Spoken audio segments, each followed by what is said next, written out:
Primo Levi, os afogados e os sobreviventes, os delitos, os castigos, as penas, as impunidades. Prefácio.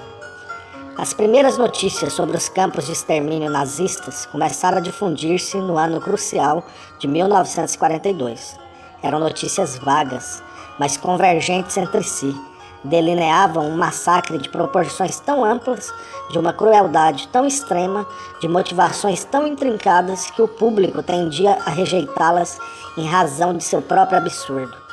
É significativo como essa rejeição tenha sido prevista com muita antecipação pelos próprios culpados. Muitos sobreviventes, entre outros, Simon Wiesenthal, nas últimas páginas de L'Assassin son Tranois, Milão, de 1970, recordam que os SS se divertiam avisando cinicamente os prisioneiros, abre aspas, seja qual for o fim desta guerra, a guerra contra vocês nós ganhamos. Ninguém restará para dar testemunho, mas mesmo que alguém escape, o mundo não lhe dará crédito. Talvez haja suspeitas, discussões, investigações de historiadores, mas não haverá certezas, porque destruiremos as provas junto com vocês. E ainda que fiquem algumas provas e sobreviva alguém, as pessoas dirão que os fatos narrados são tão monstruosos que não merecem confiança. Dirão que são exageros da propaganda aliada e acreditarão em nós, que negaremos tudo, e não em vocês. Nós é que ditaremos a história dos lagers, campo de concentração, fecha aspas. Curiosamente, esse mesmo pensamento, mesmo que contarmos, não nos acreditarão, brotava sob a forma de sonho noturno do desespero dos prisioneiros. Quase todos os sobreviventes, oralmente ou em suas memórias escritas, recordam um sonho muitas vezes recorrente nas noites de confinamento, variado nos particulares, mas único na substância, o de terem voltado para casa e contado com paixão e alívio seus sofrimentos passados, dirigindo-se a uma pessoa querida, e de não terem crédito ou mesmo nem serem escutados. Na forma mais típica e mais cruel, o interlocutor se virava e ia embora silenciosamente. Este é um tema ao qual retornaremos, mas desde agora é importante ressaltar como ambas as partes, as vítimas e os opressores, tinham viva a consciência do absurdo e, portanto, da não credibilidade daquilo que ocorria nos lager. E podemos aqui acrescentar não só nos lager, mas nos guetos, nas retaguardas da frente original, nos pontos de polícia, nos hospitais para os deficientes mentais. Felizmente as coisas não se desenrolavam como as vítimas temiam e como os nazistas esperavam. Mesmo a mais perfeita das organizações apresenta falhas, e a Alemanha de Hitler, sobretudo nos últimos meses antes do colapso, estava longe de ser uma máquina perfeita. Muitas provas materiais dos extermínios em massa foram suprimidas, ou se buscou mais ou menos habilmente suprimi-las. No outono de 1944, os nazistas explodiram a câmara de gás e os fornos crematórios de Auschwitz, mas as ruínas ainda existem. E a despeito do contorcionismo e dos epígonos, é difícil justificar suas funções recorrendo a hipóteses fantasiosas. O gueto de Varsóvia, após a famosa insurreição da primavera de 1943, foi destruído, mas o esforço sobre-humano de alguns combatentes historiadores de si mesmos, fez com que, entre os escombros de muitos metros de espessura, ou contrabandeado para além dos muros, outros historiadores reencontrassem o testemunho de como, dia após dia, aquele gueto viveu e morreu. Todos os arquivos dos lagers foram queimados nos últimos dias da guerra, e esta foi verdadeiramente uma perda irremediável, tanto que ainda hoje se discute se as vítimas foram 4, 6 ou 8 milhões, mas sempre de milhões se fala. Antes que os nazistas recorressem aos gigantescos fornos crematórios múltiplos, os inúmeros cadáveres das próprias vítimas assassinadas deliberadamente ou destruídas pelos padecimentos e pelas doenças podiam constituir uma prova e deviam ser eliminados de algum modo. A primeira solução, tão macabra que é difícil falar dela, foi a de empilhar simplesmente os corpos, centenas de milhares de corpos, em grandes fossas comuns, o que foi feito particularmente em Treblinka, em outros lagers menores e nas retaguardas russas. Era uma solução provisória, tomada com uma negligência bestial quando os exércitos alemães triunfavam em todas as frentes e a vitória final parecia certa. Depois se veria o que fazer. De todo modo, o vencedor é dono também da verdade. Pode manipulá-la como lhe convier. De alguma maneira, as fossas comuns seriam justificadas ou eliminadas, ou ainda atribuídas aos soviéticos, que de resto demonstraram em Katyn não ficarem muito atrás. Mas após a virada de Stalingrado houve uma revisão. Melhor apagar tudo de uma vez. Os próprios prisioneiros foram obrigados a desenterrar aqueles pobres restos e a queimá-los em fogueiras a céu aberto, como se uma operação dessas proporções e tão incomum assim pudesse passar totalmente inobservada. Os comandos SS e os serviços de segurança tomaram todas as cautelas para que nenhuma testemunha sobrevivesse. É este o sentido, dificilmente se poderia imaginar um outro, das transferências mortais e aparentemente ensandecidas com que se encerrou a história dos campos nazistas nos primeiros meses de 1945.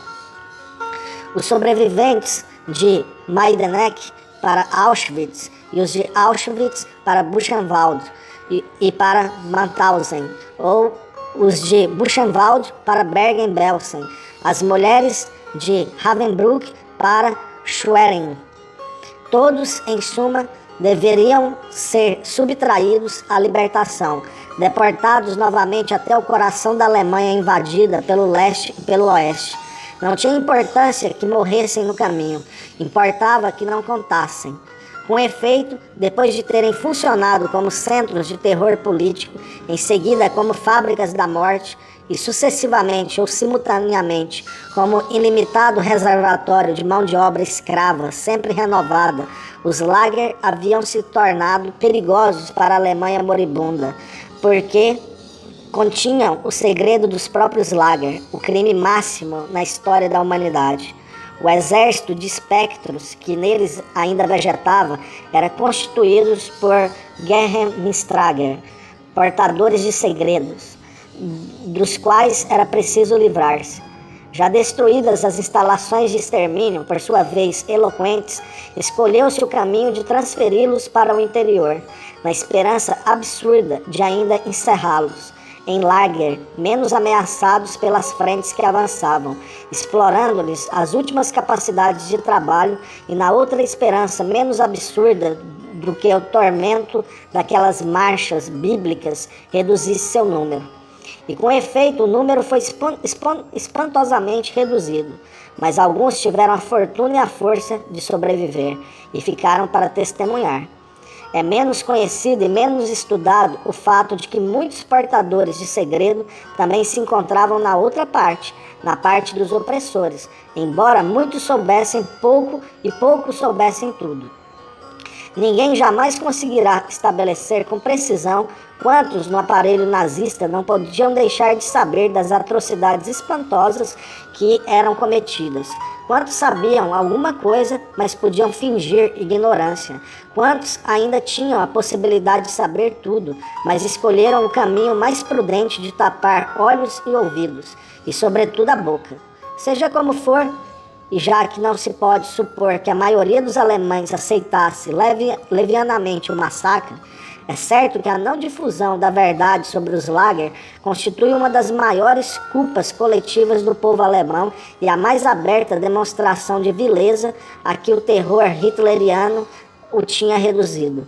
Uma vileza tornada hábito e tão profunda que impedia os maridos de contar às mulheres, os pais aos filhos, sem a qual não se teria chegado aos maiores excessos e a Europa e o mundo hoje seriam diferentes. Sem dúvida, aqueles que conheciam a horrível verdade por serem ou terem sido responsáveis tinham fortes razões para calar, mas como depositários do segredo, mesmo calando, não tinham sempre a vida segura. É o que demonstra o caso de Stangl e dos outros carniceiros de Treblinka, que após a insurreição e o desmantelamento daquele lager, foram transferidos para uma das zonas guerrilheiras mais perigosas. A ignorância deliberada e o medo também calaram muitas potenciais testemunhas civis das infâmias dos lager.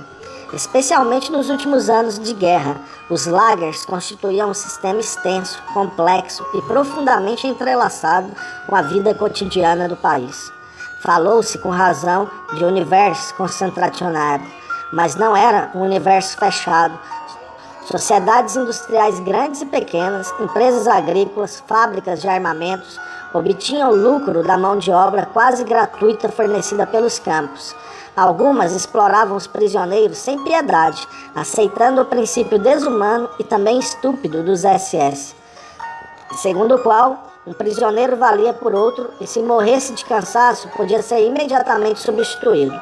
Outras, poucos, tentavam cautelosamente atenuar-lhes as penas. Outras indústrias, ou talvez as mesmas, lucravam com fornecimentos aos próprios lager, madeira, materiais de construção, tecidos para o uniforme listrado dos prisioneiros, vegetais desidratados para sopa, etc.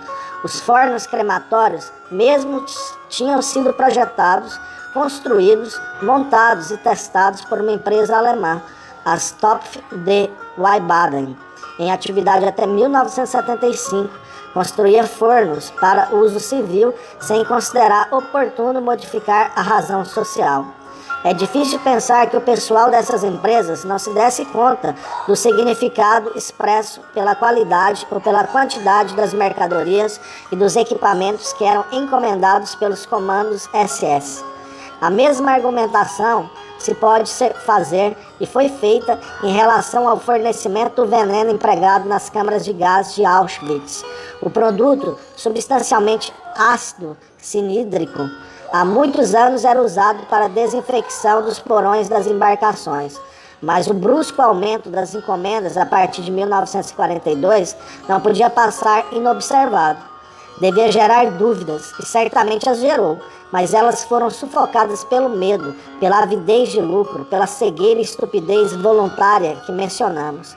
E, em alguns casos, provavelmente poucos, pela fanática obediência nazista. É natural e óbvio que o material mais consistente para a reconstrução da verdade sobre os campos seja constituído pelas memórias dos sobreviventes. A piedade e a indignação que suscitam, elas devem ser lidas com olho crítico. Para um conhecimento dos lager, os lager mesmo nem sempre eram um bom observatório. Nas condições desumanas a que estavam submetidos, era raro que os prisioneiros pudessem adquirir uma visão de conjunto de seu universo. Podia acontecer, sobretudo, àqueles que não compreendiam o alemão, que os prisioneiros não soubessem nem mesmo em qual ponto da Europa se achava o lager em que estavam e ao qual tinham chegado após uma viagem massacrante e tortuosa em vagões lacrados. Não sabiam da existência de outros lager, talvez a poucos quilômetros de distância. Não sabiam para quem trabalhavam. Não compreendiam os significados de certas imprevistas mudanças de condição e das transferências em massa. Cercado pela morte, muitas vezes o deportado não era capaz de avaliar a extensão do massacre que se desenrolava sob seus olhos. O companheiro que hoje tinha trabalhado a seu lado amanhã sumia. Podia estar na barraca próxima ou ter sido varrido do mundo. Não havia jeito de saber. Em suma, sentia-se dominado por um enorme edifício de violência e de ameaça, mas não podia daí construir uma representação, porque seus olhos estavam presos ao solo pela carência de todos os minutos. Esta carência condicionou os testemunhos verbais ou escritos dos prisioneiros normais, dos não privilegiados, vale dizer, daqueles que constituíam o cerne dos campos e que só escaparam da morte por uma combinação de eventos improváveis. Eram maioria nos lager, mas exígua minoria entre os sobreviventes. Entre estes, são muito mais numerosos aqueles que no cativeiro desfrutaram um privilégio qualquer. Numa distância de anos, Hoje se pode bem afirmar que a história dos Lager foi escrita quase exclusivamente por aqueles que, como eu próprio, não tatearam seu fundo. Quem o fez não voltou, ou então sua capacidade de observação ficou paralisada pelo sofrimento e pela incompreensão. Por outra parte, as testemunhas privilegiadas dispunham de um observatório certamente melhor, quando nada, porque estava situado mais no alto e, portanto, dominava um horizonte mais amplo, mas era também falseado em maior ou menor medida pelo próprio privilégio. A argumentação sobre o privilégio, não só no Lager, é delicada, e tentarei desenvolvê-la mais adiante com a máxima objetividade possível. Mencionarei aqui somente o fato de que os privilegiados por excelência, ou seja, aqueles que obtiveram o privilégio submetendo-se à autoridade do campo, não testemunharam em absoluto por motivos óbvios ou então deixaram testemunhos lacunosos, distorcidos ou totalmente falsos. Os melhores historiadores dos Lager, assim, surgiram entre os pouquíssimos que tiveram a habilidade e a fortuna de alcançar um observatório privilegiado sem se dobrarem a compromissos, bem como a capacidade de narrar tudo o que viram, sofreram e fizeram com a humildade do bom cronista, ou seja, considerando a complexidade do fenômeno Lager e a variedade dos destinos humanos que aí se registrava. Estava na lógica das coisas que estes historiadores fossem quase todos prisioneiros políticos. E isto porque os Lager eram um fenômeno político, porque os presos políticos, muito mais do que os judeus e do que os criminosos, eram estas, como se sabe, as três categorias principais de prisioneiros, podiam dispor de um substrato cultural que lhes permitia interpretar os fatos a que assistiam. Porque justamente na qualidade de ex-combatentes ou ainda de combatentes antifascistas se davam conta de que um testemunho era um ato de guerra contra o fascismo, porque tinham acesso mais fácil aos dados estatísticos e, enfim, porque muitas vezes, além de desempenharem funções importantes nos Lager, eram membros das organizações secretas de defesa.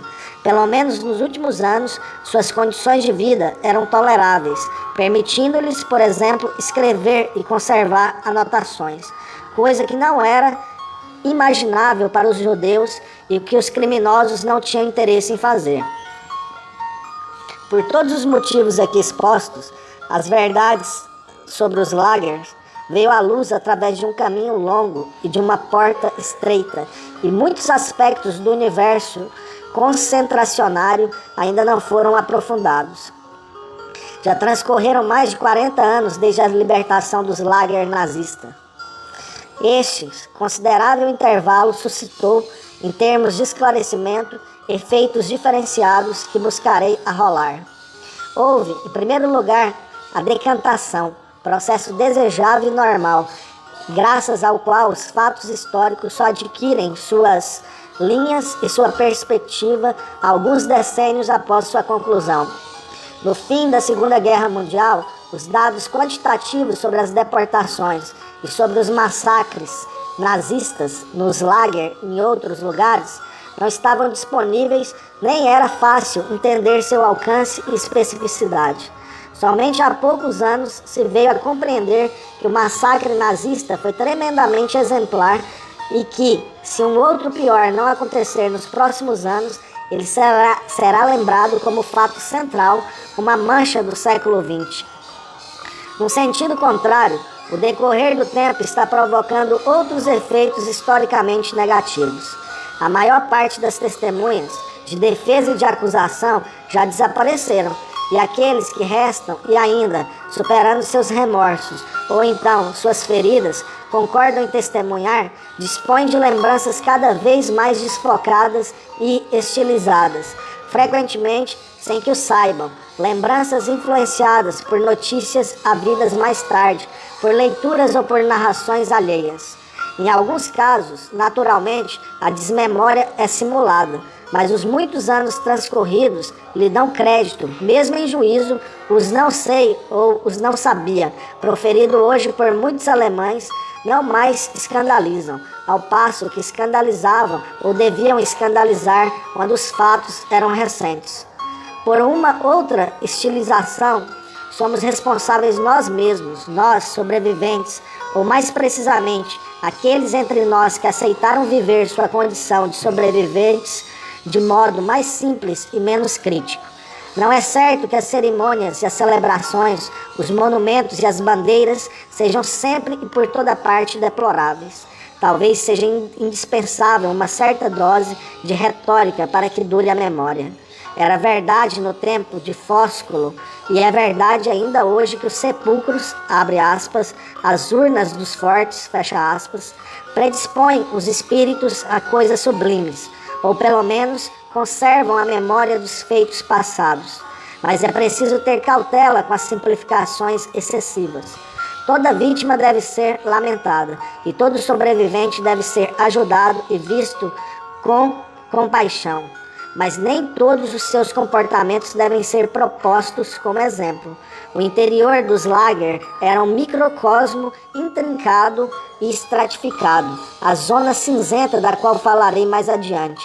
Aquela dos prisioneiros que, em alguma medida, talvez com boa intenção, colaboraram com a autoridade. Não era tênue, constituindo antes um fenômeno de fundamental importância para o historiador, o psicólogo e o sociólogo.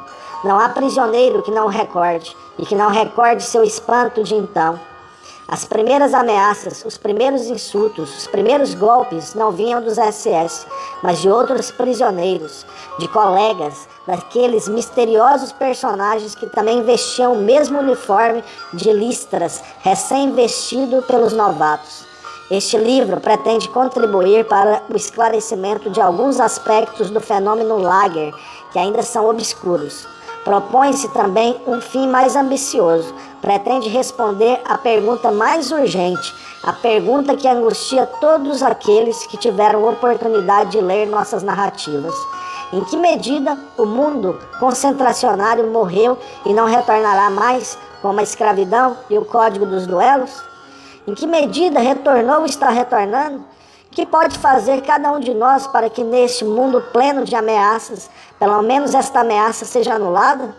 Não tive intenção, nem seria capaz de fazer uma obra de historiador, isto é, de examinar exaustivamente as fontes.